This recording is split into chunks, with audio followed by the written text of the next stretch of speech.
Saya pernah berpikir bahwa cinta hanyalah ilusi dalam novel-novel romansa yang saya baca diam-diam di malam hari, hingga hari itu tiba ketika saya terbangun di tubuh seorang penjahat kecil dalam cerita yang saya benci.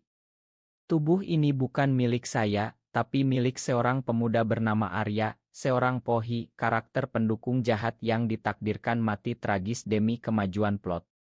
Dan yang lebih mengejutkan, untuk bertahan hidup di dunia ini, saya harus menjadi gay sungguhan dan mencintai seorang pria dengan tulus, atau nasib Arya akan berakhir seperti dalam buku, dibunuh oleh pemeran utama.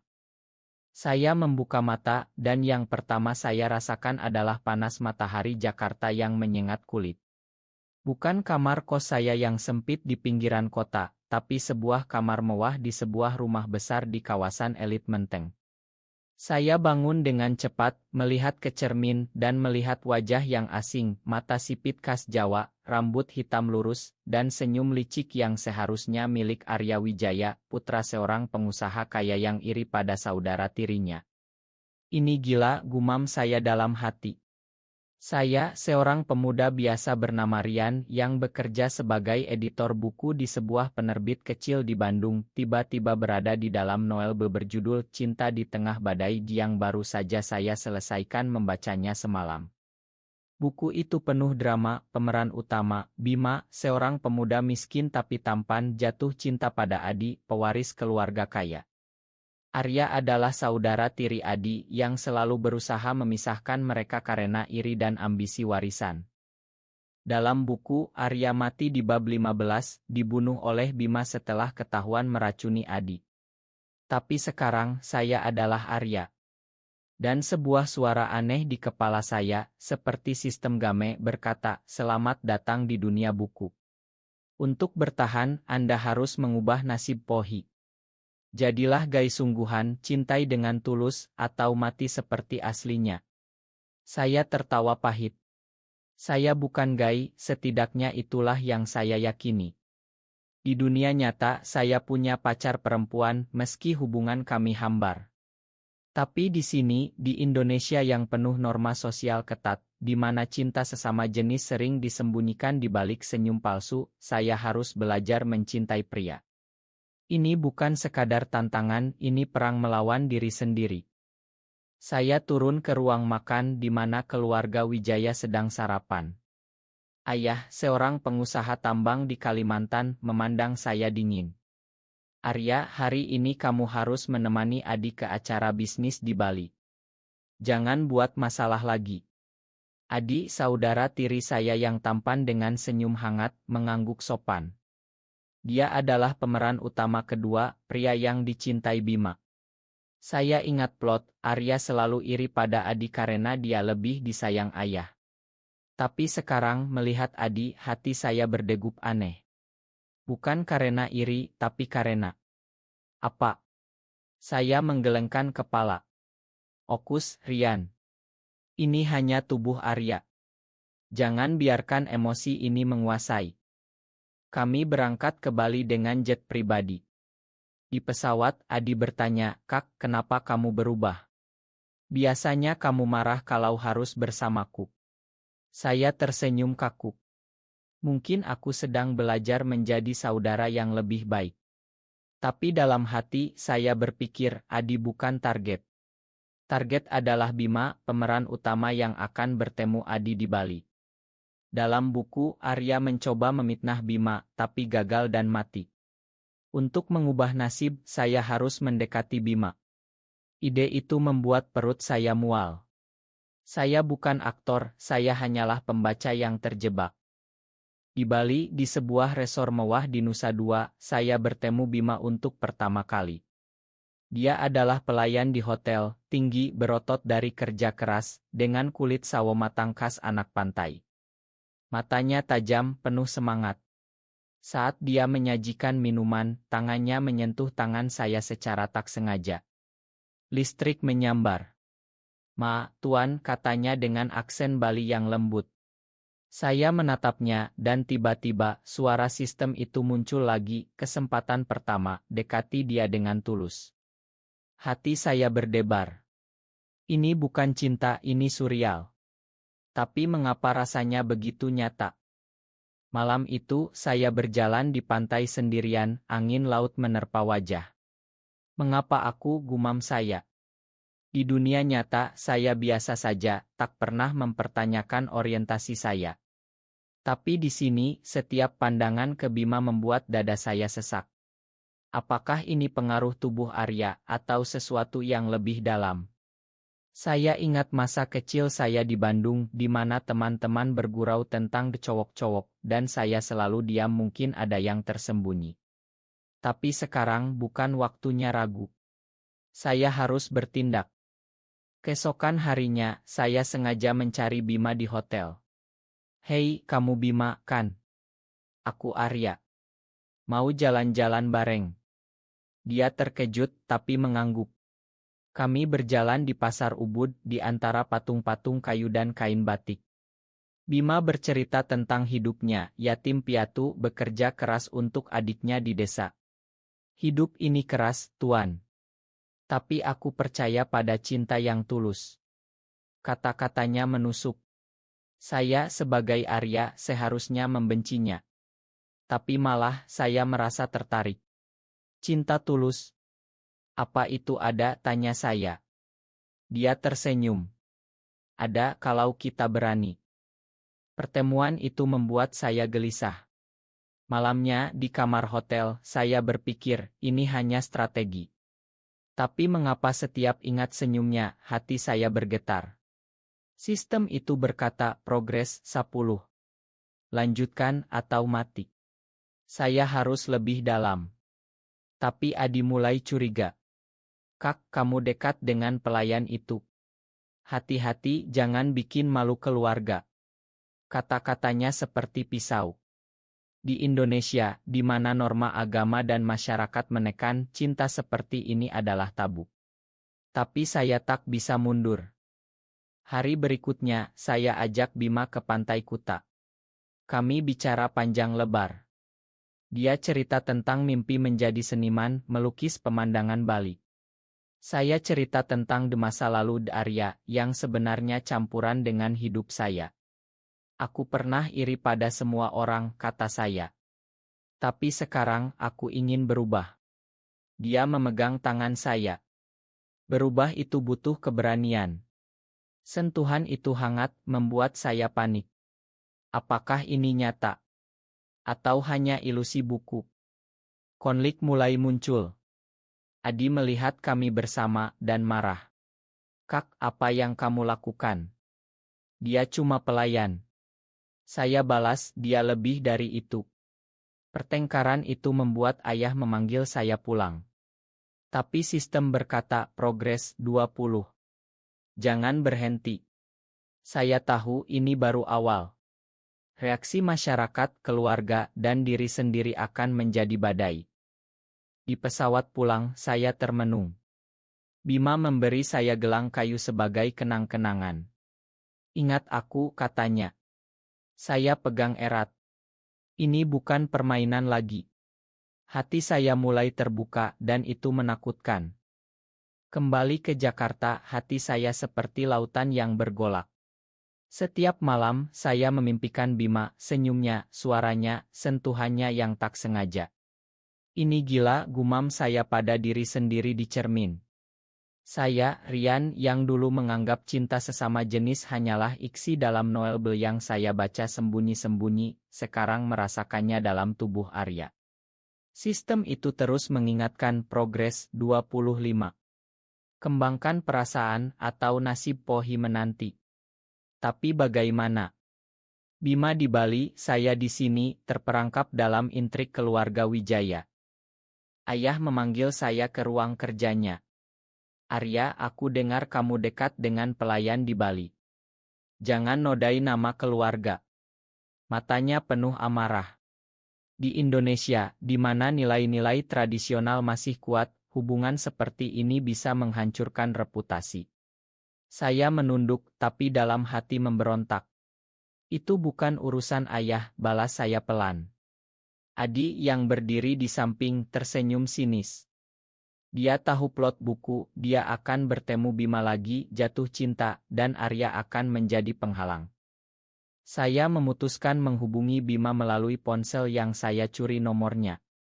Aku kangen, kata saya di telepon. Suaranya hangat, aku juga, Arya. Kapan kembali lagi? Kami bicara berjam-jam tentang mimpi, tentang hidup. Dia cerita tentang desanya di Gianyar, di mana sawah hijau membentang dan upacara Hindu mewarnai hari.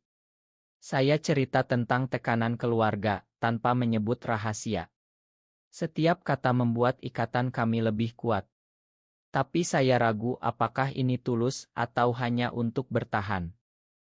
Konflik datang saat Adi pergi ke Bali untuk bisnis. Dalam buku, disinilah dia bertemu Bima dan jatuh cinta. Saya panik.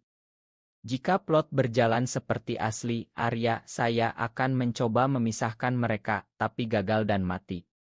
Saya harus mencegah itu, tapi bagaimana? Saya ikut ke Bali diam-diam. Di sana, saya lihat Adi mendekati Bima di hotel. Hei, kamu yang kemarin dengan kakakku, tanya Adi. Bima tersenyum sopan. Hati saya cemburu membara. Ini bukan cemburu biasa, pikir saya. Ini nyata. Malam itu, saya konfrontasi Bima di pantai. Kamu suka Adi? Tanya saya tajam. Dia terkejut. Tidak, Arya. Aku suka kamu. Kata-katanya seperti angin segar. Kami duduk di pasir, tangan saling genggam. Di Bali, cinta itu bebas seperti ombak, katanya. Tapi saya tahu, di Jakarta itu berbeda. Kami berpelukan hangat, penuh emosi, tapi tak lebih. Itu cukup membuat sistem berkata, progres, 40. Kembali ke Jakarta, Adi curiga. Dia mulai memata-matai saya. Suatu hari, dia temukan gelang dari Bima di kamar saya. Kak, kamu. Gai, tanyanya dengan nada jijik. Saya diam, tapi hati terluka. Di masyarakat Indonesia, kata itu sering jadi ejekan. Dan kalau iya, balas saya. Pertengkaran meledak. Ayah campur tangan, memaksa saya ke psikolog. Kamu sakit, katanya. Saya merasa terisolasi. Hanya Bima yang jadi penyemangat. Kami ideocal setiap malam. Bertahanlah, katanya. Cinta kita akan menang. Tapi dalam hati, saya bertanya, apakah ini cinta? Atau pengaruh buku? Saya ingat hidup asli saya, pacar yang tak pernah saya cintai benar, teman-teman yang tak tahu rahasia saya. Mungkin saya selalu seperti ini, tapi tak berani akui. Konflik memburuk saat ayah kirim orang untuk menyelidiki Bima. Mereka temukan masa lalunya, pernah diusir desa karena rumor suka sesama. Dia berbahaya, kata ayah. Saya marah. Dia baik, balas saya. Saya kabur ke Bali, tinggal di rumah kecil Bima di desa. Di sana, di antara sawah dan pura, kami hidup sederhana. Bima ajar saya melukis, dan saya rasakan kedamaian. Ini rumahku sekarang, kata saya. Tapi Adi datang dengan proposal bisnis untuk Bima. Gabung denganku, tinggalkan kakakku. Bima tolak. Aku cinta Arya. Adi marah, mulai rencanakan balas dendam, like Intebo. Saya tahu ini awal pengkhianatan. Malam itu, di bawah bintang, Bima katakan, apapun yang terjadi, aku di sini. Air mata saya jatuh. Ini bukan strategi lagi. Ini hati yang terbuka. Pengkhianatan datang seperti badai muson yang tak terduga. Adi yang saya anggap saudara meski tiri, mulai menyebar rumor di keluarga dan bisnis. Arya gila, dia suka pria, bisiknya ke ayah. Ayah, yang bangga dengan nama Wijaya, marah besar. Dia potong akses keuangan saya dan ancam usir dari rumah. Kamu bukan anakku lagi, teriaknya di telepon. Saya di Bali bersama Bima, merasa dunia runtuh. Mengapa begini, gumam saya? Di Indonesia, di mana keluarga adalah segalanya, kehilangan mereka seperti kehilangan akar. Bima peluk saya. Kita punya satu sama lain. Tapi dalam hati, saya ragu. Sistem berkata, progres, 60. Hati-hati dengan plot twist. Saya tahu dari buku Arya akan dikhianati oleh teman dekat. Tapi siapa? Saya mulai curiga pada teman Bima, seorang seniman bernama Gede yang sering datang ke rumah. Gede ramah, tapi matanya licik. Suatu hari, saat Bima kerja, Gede datang. Arya, aku tahu rahasiamu. Kamu bukan Arya asli, kan? Saya terkejut. Bagaimana dia tahu? Ternyata Gede adalah karakter sampingan dalam buku, tapi di sini dia punya agenda. Aku bisa bantu kamu kembali ke dunia asli, tapi kamu harus tinggalkan Bima. Tawaran itu menggoda. Kembali ke hidup normal, tanpa drama ini. Tapi melihat Oto Bima di dinding, hati saya menolak. Tidak, kata saya. Gede tersenyum jahat. Kamu akan menyesal. Pengkhianatan meledak saat Adi datang ke Bali dengan polisi. Arya kabur dengan uang perusahaan, tuduhnya. Ternyata Gede yang bekerja sama dengan Adi memalsukan dokumen. Bima ditangkap karena dianggap terlibat.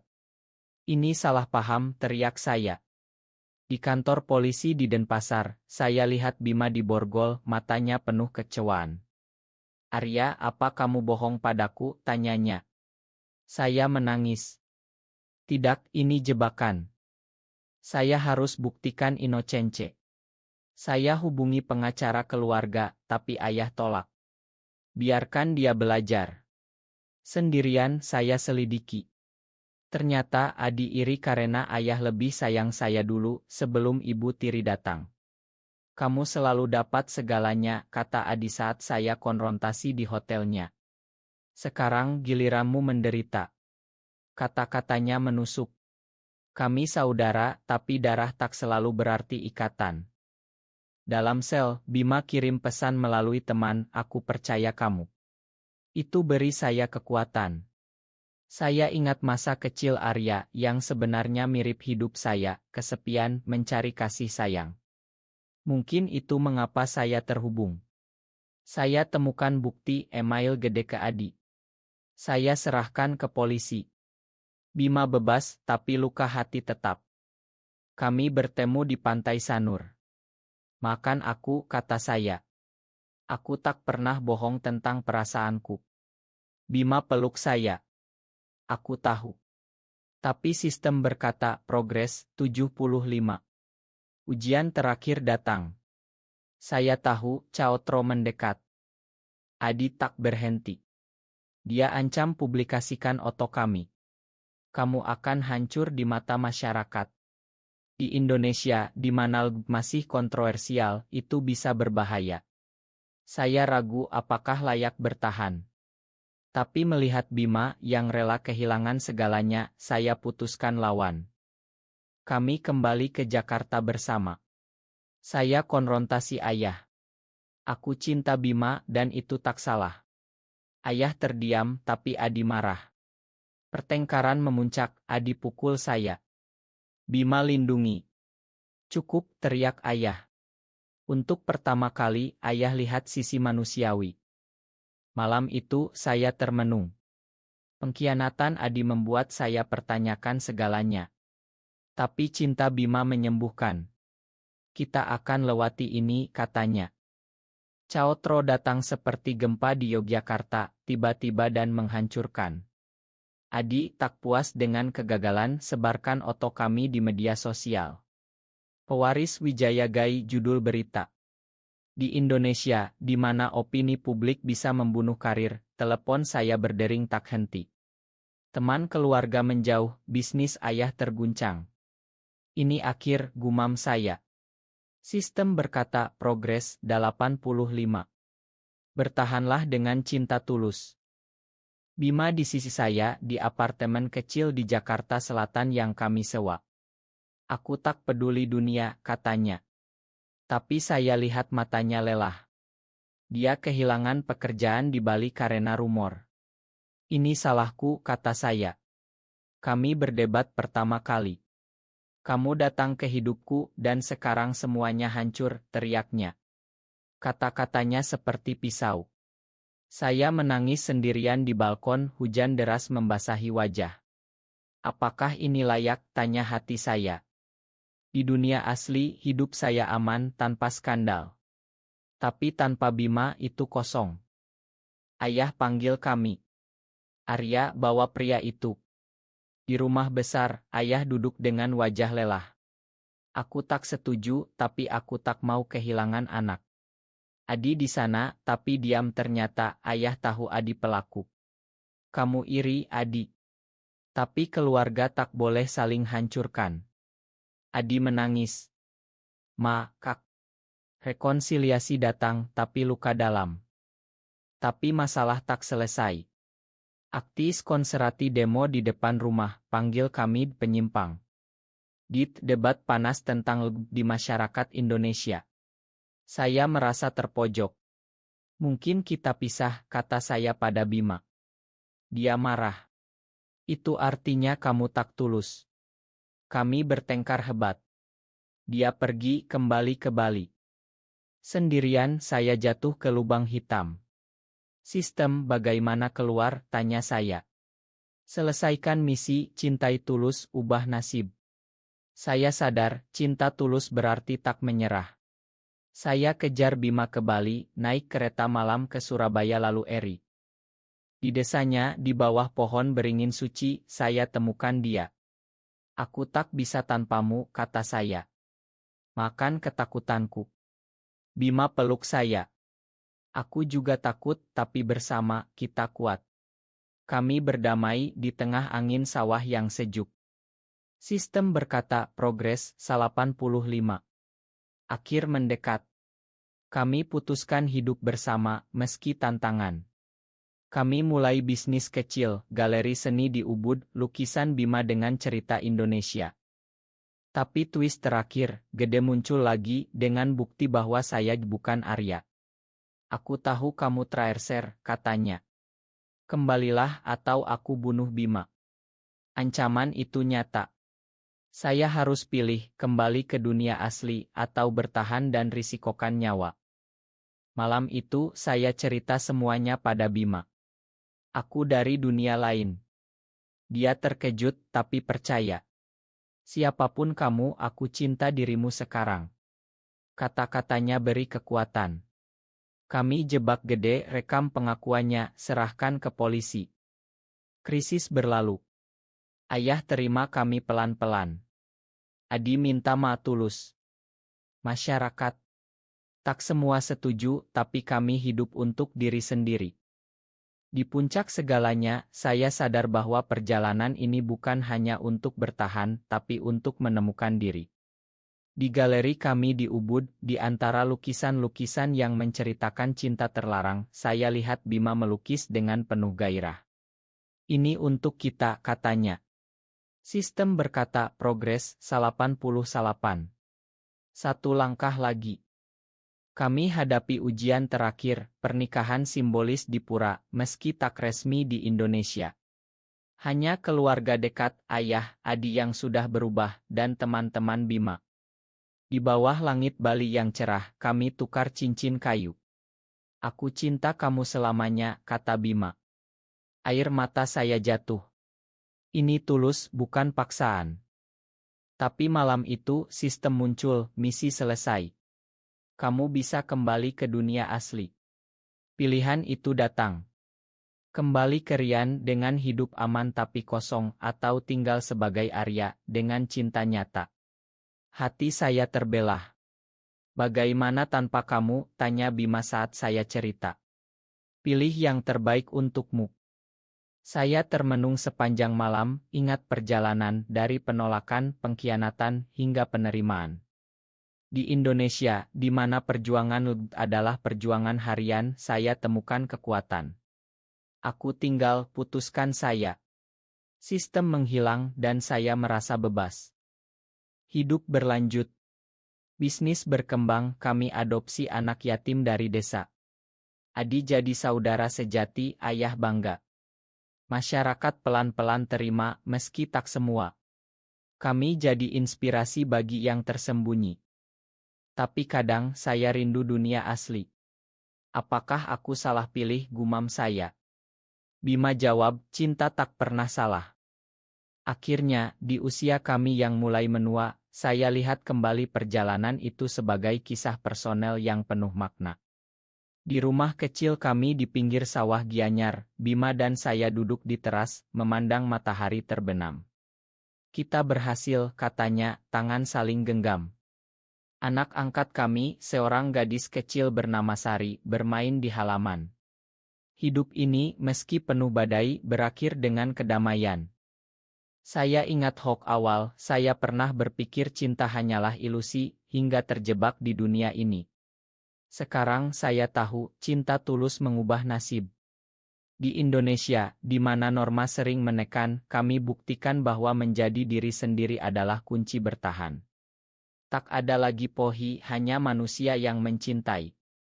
Kami hidup bahagia, mendukung komunitas secara diam-diam, memberi harapan bagi yang lain. Pengkhianatan masa lalu jadi pelajaran, konflik jadi kekuatan. Ini akhir personel, bukan big C, tapi harapan.